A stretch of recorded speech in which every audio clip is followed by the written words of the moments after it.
자, 안녕하세요 여러분. 3월 31일 매일 10분 경제 시작하겠습니다. 취준 경제신문 추천 매식경이죠. 자, 네이버에 여러분 금보사 오늘 한번 쳐보시고요.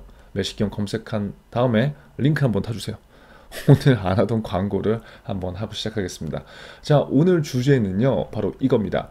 2030 영끌대출 2년 새 빚이 몇 조가 폭증했던 겁니다. 여러분 몇 조일까요? 한번 우리 맞춰봅시다. 5조?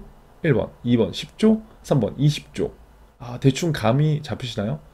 감이 안 잡히시면 제가 뒤에서 오늘 말씀드릴게요. 그리고 막간을 활용해서 나는 정말 초보자예요.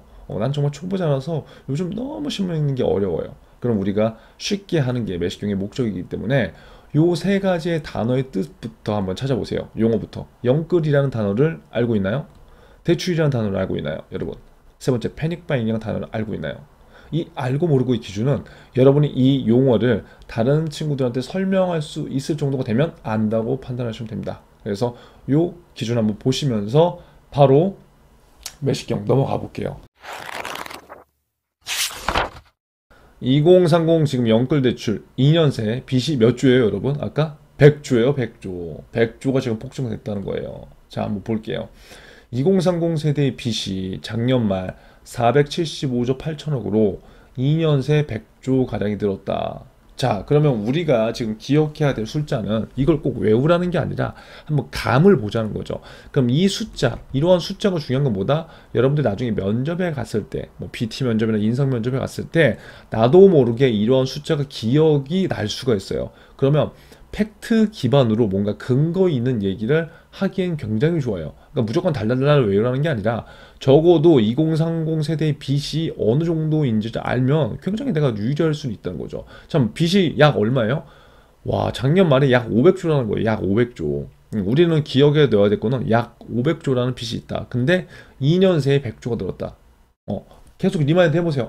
2030 빚이 작년 말 한 약 500조였어. 근데 2년 사이에 100조가 늘었네? 야, 엄청나게 늘었네. 보시면 2019년 집값이 급등하면서 자산이 적은 청년들을 중심으로 영끌 대출이 늘어난 결과로 분석된다고 했어요. 자, 보시면 결국 2019년 이후부터 지금 아파트 값이 계속 상승했잖아요. 그러니까 자산이 적은 청년들은 어떻게 하겠어요? 무리해서라도 이제 집을 살려고 하는 거예요. 그 용어가 뭐다? 영끌. 아까 제가 첫 메인 화면에 드렸던 이 영끌이라는 용어를 아냐고 있죠. 다시 한번 정리해 볼까요? 뭐예요? 영혼까지 끌어모아 집을 사는 거예요. 예를 들어서 이해되시겠죠? 그러니까 지금 최근 2, 3년 동안 이러한 시장 환경이었다고요. 그러니까 어떻게 됐어요? 급격히 2030 세대의 부채가 늘어났다는 거예요. 이거 맞긴 맞아요. 자, 그래서 근데 지금 문제는 금리가 지금 인상되고 있고 집값이 이제 뭐 사실 하락 기조는 아니거든요. 근데 앞으로 예를 들어서 하락이 된다면 2030 세대 신용 위험이 커질 수밖에 없다는 그런 이제 원인인 거죠.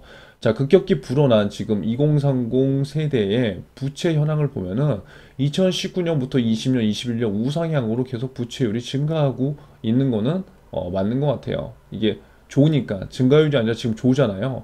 그래서 결국 아까 우리가 봤을 때 그냥 쉽게 기억을 하시면 될 것 같아요. 지금 많은 부채 중에 2030에 대한 부채 리스크가 있는데 2030의 부채가 한 총 500조 정도 약 되는구나. 약으로 기억하면 돼요. 근데 그 중에 최근 한 2년 사이에 100조 정도가 지금 들어가 있다는 거죠. 여러분 저랑 같이 정리를 해보자는 거예요. 어렵게 공부하지 말고요. 같은 내용을 반복하면 돼요. 자, 500조, 100조에 대한 숫자 알았죠? 자, 그러면 이게 왜 그런 거냐? 2019년도부터 집값이 수도권 아파트 가격이 급격하게 상승함에 따라서 누가 영끌을 했다? 누가 영끌을 했다? 2030들이. 그럼 영끌은 뭐다? 영혼까지 끌어 모아서 대출을 했다는 거. 자, 아무쪼록 청년층 빚이 빠른 속도로 불어난 것은 2030 세대를 중심으로 지금 부동산을 빨리 사야 되겠다. 나 지금 안 사면 우리 앞으로 집을 살 수 없어. 이런 생각이 굉장히 많이 일어났다는 거죠. 그렇기 때문에 이른바 영끌과 패닉바잉 등의 현상이 많이 발생될 수밖에 없었다는 거예요. 자, 그래서 여기에 하느니 또 코로나19 대응을 위해서 저금리 정책을 폈었잖아요. 왜냐면 금리가 높아버리면 아무래도 시장 경제가 좋지 않은 상황에서 자영업자분들이 더 힘들어질 수도 있는 거고, 그러다 보니까 저금리 정책을 계속 써서 불과 얼마 전까지 제로금리 베이스의 그런 정책을 썼었죠. 그리고 2020년도 기준금리를 거의 제로금리 가깝게 0.5%까지 내렸기 때문에 이러한 금리 인하가 오히려 패닉 바잉을 더 불러 일으킬 수밖에 없었다. 왜 일으켰냐?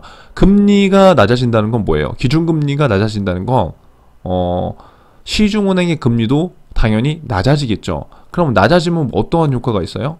이자를 예를 들어서 100만 원 내던 걸 70만 원, 60만 원 내고 내가 돈을 빌려서 그 이자를 지불하는 거죠. 그러면 상대적으로 예전 같으면 똑같은 금액을 대출 받았을 때 금리가 높았으면 더 많이 내야 됐지만 지금은 낮아진 거기 때문에 이자 상환 부담이 있어서 별로 그 부담이 안 드는 거예요. 그러다 보니까 집값은 계속적으로 상승하게 되고, 그 상승폭을 지금 도저히 내가 지금 안 사고는 못 버티겠다, 나 뛰어넘지 못하겠다, 이런 사람들은 이자 상환 능력이 어느 정도 되면 둘이 맞보려고 그러면 그냥 집을 사버린다는 거죠. 그렇게 된 거예요 지금. 부동산원에 따르면 지난해 2030 세대의 서울 아파트 매입 비중은, 와, 여러분 보세요, 41.3%.